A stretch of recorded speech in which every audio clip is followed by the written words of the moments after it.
Hello दोस्तों, नमस्कार। स्वागत है आपका आपके चैनल एग्जाम गुरु में। आज एक बार फिर आप लोगों के सामने उपस्थित हुआ हूं पर्यावरण का ईवीएस का पार्ट 2 भाग 2 लेकर, जिसमें 21 से लेकर 40 प्रश्न होंगे। और आप लोग को कल पार्ट इसका पहला प्रोवाइड किया गया था। आशा नहीं विश्वास है कि आप लोग को वीडियो बहुत अच्छा लगा होगा और उसी प्रकार से ठीक इसमें भी प्रश्न समाहित किए गए हैं। ऐसे ऐसे करके आपके 30 से 40 पार्ट होंगे, जिसमें आपका ईवीएस का मतलब पर्यावरण का पूरे के पूरे सिलेबस ख़त्म कर दिए जाएंगे। और आप देख रहे हैं कि कल सचिव की तरफ से बयान आया है कि यूपी टेट सितंबर में आवेदन लिए जाएंगे और 6 दिसंबर को कराने का प्रस्ताव है। जैसे ही शासन की मंजूरी मिलती है वैसे ही यूपी टेट की तारीख निश्चित कर दी जाएगी और सितंबर में आवेदन लेके 6 दिसंबर को पेपर होगा। और आप लोग को शायद पता होगा कि सीटेट जो है, सीटेट 6 दिसंबर 2020 को संभावित तिथि है। ये भी मान चलिए 6 दिसंबर को हो जाएगा। आप देखेंगे कि 30 प्रश्न आते हैं यूपी टेट सीटेट में और अधिकतर 25 प्लस प्रश्न इसी सीरीज से होंगे। आप इसको देख लीजिएगा, समझ लीजिएगा, नोट्स बना के पढ़िए। आपको कोई अलग से किताब पढ़ने की ज़रूरत नहीं है मेरे दोस्तों। हम इस प्रकार से ही नोट्स बना रहा हूँ। हिंदी का भी देंगे, इसका भी देंगे। अब 1-2 दिन के अंदर आपको चाइल्ड डेवलपमेंट का भी देंगे। बाल मनोविज्ञान का आपको दिया जाएगा। उसमें आप देखेंगे कि उसमें भी 30 प्रश्न आते हैं, इसमें भी 30 प्रश्न आते हैं। तो आप सबको ऐसे करके सीरीज दिया जाएगा और सारे के सारे प्रश्न यहीं से रहेंगे। आप अच्छे से तैयारी करके सीटेट में 110, 115, यूपी टेट में 110 नंबर ला सकते हैं। आइए दोस्तों, बिना देर किए हम 21 नंबर से चालू करते हैं।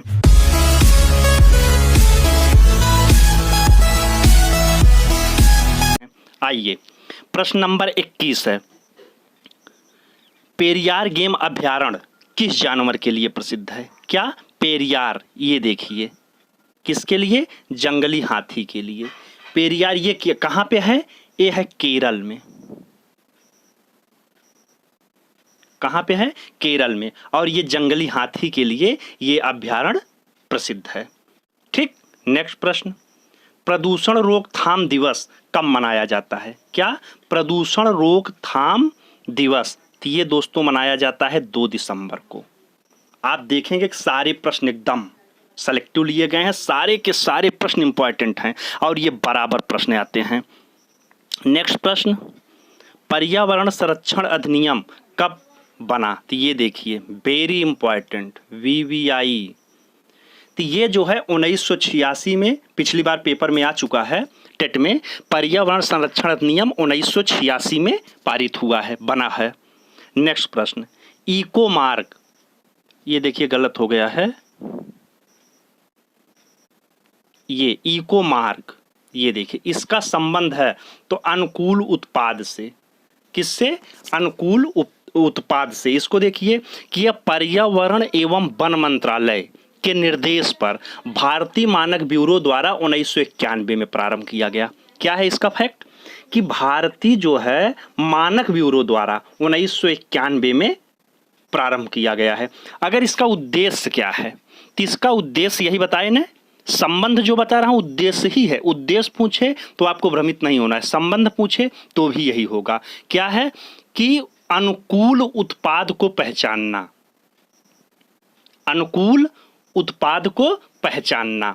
कभी कभी इको मार्ग का जो है, मार्ग का लोगो पूछता है तो लोगो आप समझ लीजिएगा इको मार्ग का मिट्टी का बर्तन। क्या? मिट्टी का बर्तन इसका लोगो है। राइट। आइए नेक्स्ट प्रश्न, केंद्रीय पर्यावरण इंजीनियरिंग विकास संस्थान कहाँ है? क्या? केंद्रीय पर्यावरण इंजीनियरिंग विकास संस्थान कहाँ है? तो ये नागपुर। नागपुर कहाँ है? नागपुर जो है महाराष्ट्र में है। तो ये हमारा कहाँ पे है? नागपुर। ठीक। नेक्स्ट प्रश्न, 1952 वन नीति। 1952 की जो वन नीति के अनुसार देश के कितने भाग पर वन क्षेत्र जरूरी है? तो दोस्तों यह 33। कितने पे? 33% भूमि पर वन होना आवश्यक है। ये कौन सी वन नीति?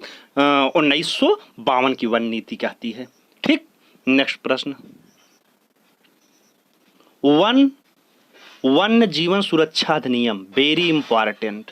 ये देखिए, ये भी पूछ चुका है पेपर में 2017 या 16 में।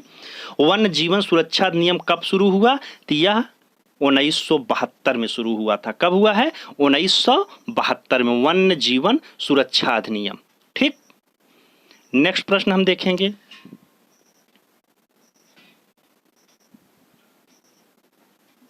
27 हो गए, अब हम देखेंगे 28 से। पहली वन नीति की घोषणा कब की गई? पहली वन नीति की घोषणा कब की गई? तो ये देखिए 28, तो ये 1894 में। इससे संबंधित कुछ फैक्ट देखिए कि पहली वन नीति, ये देखिए पहली वन नीति कब घोषणा की गई? 1894 में। और स्वतंत्रता के बाद की वन नीति अगर पूछे, क्या स्वतंत्रता के बाद की वन नीति, तो 1952 में। आप समझिएगा एकदम, पहली वन नीति 1894 में, लेकिन स्वतंत्रता के बाद की जो वन नीति की घोषणा हुई या फिर तारीख निश्चित की गई, यह 1952। क्या? 1952। कभी कभी पूछता है कि संशोधन, इसका संशोधन वन नीति में कब किया गया? तो यह 1988। क्लियर? 1988। तो 1894 में पहली वन नीति, स्वतंत्रता के बाद की जो वन नीति है 1952, और संशोधन जो किया गया वह 1988 में, 1988। नेक्स्ट प्रश्न, जल प्रदूषण निवारण एवं नियंत्रण। ये देखिए, क्या जल प्रदूषण निवारण एवं नियंत्रण अधिनियम कब लागू हुआ? तो यह 1974 में। कब? 1974 में लागू हुआ। क्या? जल प्रदूषण निवारण एवं नियंत्रक। अगर ये देखिए वायु की पूछ ले तो उसी में 9 साल जोड़ दीजिएगा, सॉरी 7 साल, तो 74, 86, 81, जब +7 कर देंगे तो 1981 हो जाएगा। ठीक, 1981। तो जल प्रदूषण निवारण एवं नियंत्रण अधिनियम 1974 में लागू हुआ, वायु नियंत्रक अधिनियम 1981 में। नेक्स्ट प्रश्न, दक्षिण अमेरिका का विस्तृत घास का मैदान। ये देखिए, दक्षिण अमेरिका के घास का मैदान क्या कहलाता है? पंपास। ये पूछ चुका है 68,500 में लिखित परीक्षा में। तो दक्षिण अमेरिका का विस्तृत घास का मैदान पंपास, राइट। नेक्स्ट प्रश्न, किस वृक्ष को पर्यावरणीय संकट के तौर पर जाना जाता है? पर्यावरणीय संकट जाना जाता है, तो यह यूकेलिप्टस। क्या? यूकेलिप्टस। काफी बच्चे नहीं जानते होंगे, तो यूकेलिप्टस जो देहात में, गांव में कहा जाता है सफेदा, जो लंबे से पेड़ होते हैं, तेज पत्ते जैसी पत्ती होती है, तो ये सफेदा को ही पर्यावरणीय संकट के तौर पे, कभी कभी पर्यावरणीय आतंक पूछ लेगा, तो आतंक भी यूकेलिप्टस को कहते हैं। पर्यावरणीय आतंक यूकेलिप्टस। क्या है ना कि ये जहां लगा दो वहां नमी की कमी हो जाती है, बहुत ज्यादा पानी सोखता है, इसीलिए इसको पर्यावरणीय संकट के तौर पे जाना जाता है। किसे? सफेदा को, जिसे यूकेलिप्टस कहते हैं, लिपस्टिक कहते हैं, सफेदा कहते हैं। तो ये आप कंफ्यूज मत होइएगा दोस्तों। आइए नेक्स्ट प्रश्न, वन महोत्सव सप्ताह प्रतिवर्ष कब मनाया जाता है? आप देखेंगे कोई प्रश्न अगर जो एक बार टेट दिया होगा, नहीं निकला है हमारे भाई बहन का, 70-75 पे रुका है, तो आप देखोगे कि हाँ वास्तव में सारे के सारे प्रश्न सेलेक्टेड हैं, इसी में से तो आते हैं। आप देखते जाइए, वो सीरीज मेरा 500 प्रश्न का, 600 प्रश्न का है ना, कि सारे के सारे प्रश्न अगर 25 प्लस ना आ गए तो आप कहना कि सर आप क्या पढ़ाए थे। नेक्स्ट प्रश्न, तो वन महोत्सव क्या है? 1 से 7 जुलाई। वन महोत्सव सप्ताह प्रतिवर्ष 1 से 7 जुलाई को मनाया जाता है। नेक्स्ट प्रश्न, WWF का शुभंकर क्या है? तो ये देखिए, WWF का जो शुभंकर है यह पांडा है। क्या है? पांडा। ये देखिए पांडा। अब आप समझिएगा, ये प्रश्न 2017 टेट में फिर क्या पूछा था? ये नहीं पूछा था, ये पूछा था WWF का फुल फॉर्म क्या है। तो ये बहुत विवादित प्रश्न था, ये कोर्ट में गया, तो वहाँ से एक विकल्प माना गया, क्योंकि 2 ऑप्शन दिया गया था, वर्ल्ड वाइड फंड। क्या? World wide fund. और एक ऑप्शन दिया गया था वर्ल्ड वाइड लाइफ फंड। तो लाइफ फंड को उत्तर सही माना गया था। तो आप दोनों याद रखेंगे, आंसर के अकॉर्डिंग आप उसमें ट्रिक कर देंगे। तो WWF का शुभंकर पांडा और full form world wide life fund और एक होता है वर्ल्ड वाइड फंड। ठीक, नेक्स्ट प्रश्न, ट्रैफिक TRAFFIC ये ट्रैफिक संगठन का संबंध किससे है? तो आप बता देंगे कि इसका संबंध जीव एवं वनस्पति के अवैध व्यापार से। जो लोग तस्करी करते हैं ना, अवैध व्यापार कि जीव जंतुओं को खरीदना, बेचना, काटना, पेड़ पौधों को, तो यही ट्रैफिक कहलाता है। राइट, नेक्स्ट प्रश्न, कश्मीरी महामृग कहाँ पाए जाते हैं? कश्मीरी महामृग कहाँ पाए जाते हैं? दाचीग्राम। दाचीग्राम कहाँ है? जम्मू कश्मीर में कश्मीरी महामृग पाए जाते हैं। नेक्स्ट प्रश्न, चिपको आंदोलन की शुरुआत कब हुई? क्या चिपको आंदोलन की शुरुआत कब हुई? Very very very important. तो ये 1973 में। कब? 1973 में उत्तराखंड में। कहाँ? उत्तराखंड में। किसके नेतृत्व में? सुंदरलाल बहुगुणा। इससे देखिए कितने फैक्ट बन सकते हैं। चिपको आंदोलन कहाँ से हुआ? उत्तराखंड से। दूसरा प्रश्न, कब हुआ? 1973 में। इसके प्रणेता कौन थे?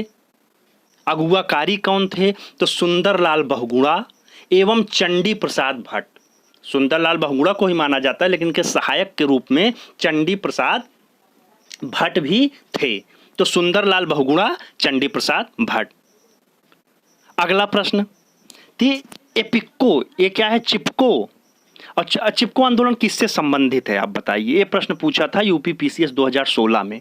चिपको आंदोलन, तो चिपको आंदोलन क्या है कि यह पेड़ पौधों को सुरक्षित रखने के लिए चिपको आंदोलन चलाया गया था उत्तराखंड में। यहाँ क्या था कि पेड़ पौधे हरे काट दिए जाते थे, जिससे पर्यावरणीय संकट उत्पन्न होते थे। तो इसमें क्या किया गया कि ये वहाँ की औरतें चिपक जाती थी पेड़ से, कि जिससे लोग पेड़ को ना काट पाए। वो किसकी अगुवाई में? सुंदरलाल बहुगुणा की और चंडी प्रसाद की अगुवाई में। इसीलिए इसको नाम चिपको आंदोलन दिया गया। इसी से संबंधित, पेड़ से ही बचाव से संबंधित एपिको आंदोलन एक है। क्या? एपिको आंदोलन 1973 में हुआ था। इसके 20 साल बाद कहाँ हुआ था? ये दक्षिण भारत में, शायद ये कर्नाटका में हुआ था। तो एपिको आंदोलन दक्षिण भारत में हुआ था। और इसके कौन थे प्रणेता, नेतृत्वकर्ता? पांडुरंग हेगड़े। पांडुरंग हेगड़े। तो देखिए, चिपको आंदोलन उत्तराखंड में 1973 में, एपिको आंदोलन 20 साल बाद 93 में, पांडुरंग हेगड़े। और तीसरा प्रश्न एक समझ लीजिए, मैत्री आंदोलन उत्तराखंड में ये भी हुआ था, कल्याण सिंह हेगड़े। ये नोट डाउन कर लीजिए। चिपको आंदोलन 1973 में, एपिको आंदोलन 1993 में पांडुरंग हेगड़े, और मैत्री आंदोलन 1995 में उत्तराखंड में। कौन किए थे? कल्याण सिंह हेगड़े। कल्याण सिंह हेगड़े। अब 37 प्रश्न हो गए। अब हम पढ़ेंगे 38 प्रश्न। ये देखिए, भोपाल में गैस रिसाव की दुर्घटना हुई थी। वेरी वेरी इंपॉर्टेंट दोस्तों, एक भी प्रश्न ऐसा नहीं है कि आप कह दो कि इसमें क्यों समाहित किया गया। सारे के सारे ऐसे प्रश्न एग्जाम में आ जाते हैं। भोपाल में गैस रिसाव की दुर्घटना में कौन सी गैस का रिसाव हुआ था? तो ये मिक क्या है? MIC ना। तो यही दुर्घटना उसमें हुआ था। अगर आप ये देखिए, मिक हो गया, तो ये कहाँ पे हुआ था? भोपाल में।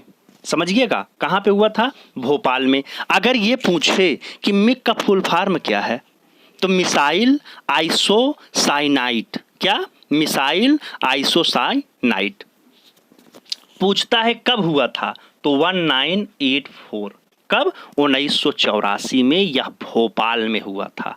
भोपाल में 1984 में यह दुर्घटना हुई थी, जिसमें हजारों की संख्या में लोग मर गए थे। MIC, कभी MIC दे देगा, कभी मिसाइल आइसोसाइनाइड दे देगा, तो रिसाव से हजारों लोग की मौत हुई थी।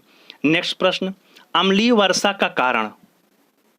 अम्लीय वर्षा का कारण कौन सी गैस है? तो यह SO2 या NO2। क्या? SO2 या NO2। ठीक, इसी के कारण जो अम्लीय वर्षा होती है तो उसमें ये घुले रहते हैं। नेक्स्ट और आज के वीडियो का लास्ट प्रश्न, पेयजल में नाइट्रेट की अधिकतम मात्रा की उपस्थिति में कौन सा रोग होता है? Very important, PCS 2016।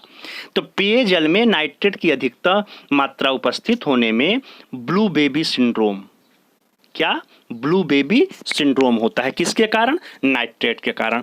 इससे संबंधित एक दो फैक्ट और आपको बता देते हैं कि इटाई एक रोग होता है। अगर ब्लू बेबी सिंड्रोम तो ये नाइट्रेट की अधिकतम में, और अगर इटाई तो कैडमियम के कारण कौन सा रोग होता है? इटाई। और एक होता है ब्लैक फुट, क्या? Black foot. ये किसके कारण? आर्सेनिक के कारण।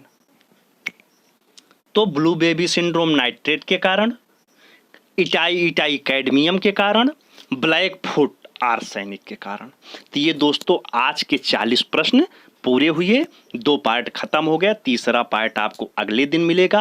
आपको अगर लग रहा है कि वास्तव में हमें कुछ सीखने को मिल रहा है इस चैनल से और हमें सफलता तक यह चैनल ले जा सकता है, तो आप इस चैनल को, अपने चैनल को सब्सक्राइब करिए, लाइक करिए, अपने दोस्तों में शेयर करिए और अधिक से अधिक शेयर करिए, जिससे इसका लाभ सभी दोस्तों, सभी भाई बहन को मिल सके। और आप इस चैनल से जुड़ जाइए। मैं वादा करता हूं, जब तक आपको टेट, सुपर टेट जो तैयारी कर रहे हो, आपको अगर मैं वहां तक ना पहुंचा दूंगा, तब तक हमारा आपका साथ बना रहेगा और ये आपका चैनल निरंतर आपकी सेवा में लगा रहेगा। दोस्तों, अब नेक्स्ट वीडियो के साथ कल मिलते हैं। धन्यवाद।